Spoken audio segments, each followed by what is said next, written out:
Hi hello ನಮಸ್ತೆ, welcome to ಸ್ಯಾನ್ಲೋಟೈಸ್. ಇವತ್ತು ಯಾವ ಮೂವಿ ರಿವ್ಯೂ ಅಂದರೆ ವಿಡಾ ಮುಯರ್ಜಿ.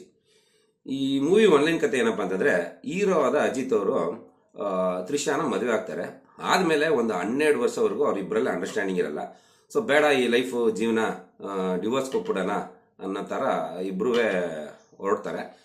ಆವಾಗ ಸರಿ ಆಯಿತು, ಅಜಿತ್ ಅವರು ತ್ರಿಷಾ ಅವ್ರನ್ನ ಸರಿ ನಿಮ್ಮ ಮನೆಗೆ ಬಿಟ್ಬಿಟ್ಟು ಬರ್ತೀನಿ ಅಂತ ಹೋಗೋ ಟೈಮಲ್ಲಿ ಕಿಡ್ನಾಪ್ ಆಗ್ತಾರೆ. ಕಿಡ್ನಾಪ್ ಆದಮೇಲೆ ಈ ಕಿಡ್ನಾಪ್ಗೆ ಕಾರಣ ಯಾರು, ಈ ಹೋಗ್ಲಿ ಡಿವೋರ್ಸ್ ಆಗೋ ಹುಡುಗಿನ ನಾನು ಯಾಕಪ್ಪ ಕಾಪಾಡಬೇಕು ಅನ್ನೋ ಥರ ಯೋಚನೆ ಮಾಡ್ತಾರ, ಏನಾಗುತ್ತೆ ಅನ್ನೋದೇ ಈ ಸಿನಿಮಾದ ಆನ್ಲೈನ್ ಕತೆ. ಇನ್ನು ಈ ಸಿನಿಮಾದ ಬಗ್ಗೆ ವಿಚಾರ ಹೇಳಬೇಕು ಅಂತಂದರೆ, ಇವರು ಸಂಕ್ರಾಂತಿ ಹಬ್ಬದ ದಿನನೇ ಬರಬೇಕಾಗಿದ್ದವರು.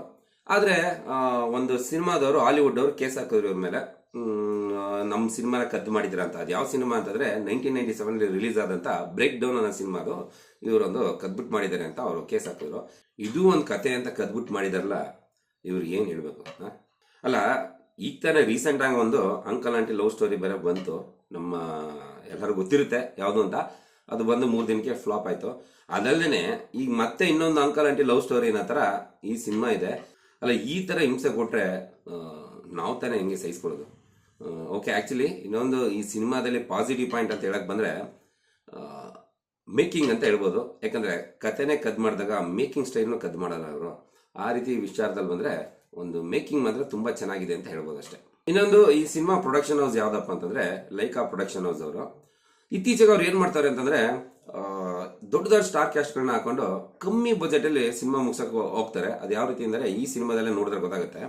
ಅಂದರೆ ಫಾರಿನಲ್ಲಿ ಒಂದು ಕಿಡ್ನಾಪ್ ಸೀನ್ ಇಟ್ಕೊಂಡು ಆ ಕಿಡ್ನಾಪಲ್ಲಿ ಒಂದು ಯಾರು ಜೂನಿಯರ್ ಆರ್ಟಿಸ್ಟ್ಗಳು ಯಾರು ಇಲ್ಲದೇನೆ ಸುತ್ತಮುತ್ತ ಖಾಲಿ ರೋಡಲ್ಲಿ, ಒಂದು ಖಾಲಿ ರೋಡಲ್ಲಿ ಕಾರು, ಆಮೇಲೆ ಕಿಡ್ನಾಪಿಂಗು, ಇಷ್ಟು ಬಿಟ್ಟರೆ ಈ ಥರ ಏನಾರ ಒಂದು ಸಣ್ಣ ಪುಟ್ಟ ಖರ್ಚು ಬಿಟ್ಟರೆ ಇನ್ನೇನು ಈ ಸಿನಿಮಾ ಖರ್ಚೇ ಮಾಡಿಲ್ಲ ಅನ್ನೋ ಥರ ಕಾಣುತ್ತೆ ಈ ಸಿನಿಮಾದಲ್ಲಿ. ಇವರು ಒಂಥರ ಒಳ್ಳೆ ಒಂದು ತಲೆ ಓಡಿಸಿ ಬುದ್ಧಿವಂತಿಕೆಯಿಂದ ಸಿನಿಮಾ ಮಾಡ್ತಾರೆ. ಯಾಕಂದರೆ ಫಸ್ಟ್ ಡೇ ಅಜಿತ್ ಅಂದರೆ ಸಿನಿಮಾ ಅಂದರೆ ಫಸ್ಟ್ ಡೇ ಮತ್ತೆ ಒಂದು 1-2-3 ಡೇಸ್ ಅವ್ರ ಫ್ಯಾನ್ಸ್ಗಳು ಬಂದು ನೋಡ್ತಾರೆ ಅನ್ನೋ ಥರ ಒಂದು ಪ್ಲಾನಿಂಗ್ ಮಾಡ್ಕೊಂಡು ಮಾಡಿದ್ದಾರೆ.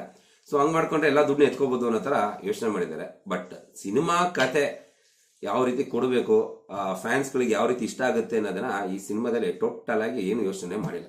ಇನ್ನು ಈ ಸಿನಿಮಾದಲ್ಲಿ first half slow, second half slow. ಅದಲ್ದೇ ನಾನು ಪಾಪ್ಕಾರ್ನ್ ಇಸ್ಕೊಳಕ್ಕೆ ಅಂತ ಹೊರಗಡೆ ಹೋದೆ, ಅವಳು ಸ್ಲೋ. ಅವಳು ಕೊಡೋದು ತಗೊಬಂದು ನೀವು ಕೂತ್ಕೊಳ್ಳಿ ನಾನು ಕೊಡ್ತೀನಿ ಒಂದು ಅರ್ಧ ಗಂಟೆ ಬಿಟ್ಟು ಅಂತ ಅವಳು ಸ್ವಲ್ಪ ಹೊತ್ತಾದ್ಮೇಲೆ ಕೊಡ್ಲು. ಇನ್ನು ನನ್ನ ಫ್ರೆಂಡ್ ಕೂತಿರೋನು ಅವನು ಎಲ್ಲ ಹೊರಗಡೆ ಹೋಗ್ಬಿಟ್ಟು ಬಂದ, ಅವನು ಸ್ಲೋ.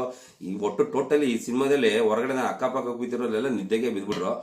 ಆ ಮಟ್ಟಕ್ಕೆ ಸ್ಲೋ ಇದೆ ಈ ಸಿನಿಮಾ. ಇನ್ನು ಮ್ಯೂಸಿಕ್ ಬಗ್ಗೆ ಹೇಳಬೇಕು ಅಂತಂದ್ರೆ, ಅನಿರುದ್ಧ್ ಅವರು ಹೊಡೆದ್ರು ಹೆಂಗಾರ ಮಾಡಿದ್ರು, ಹೊಡೆದ ಆ ಸೌಂಡ್ ಇಂದ ಎಲ್ಲ ಅಂದ್ರೆ ಈ ಸಿನಿಮಾನೇ ಎದುರಿಸ್ಬೇಕು ಅಂತ ನೋಡಿದ್ರು.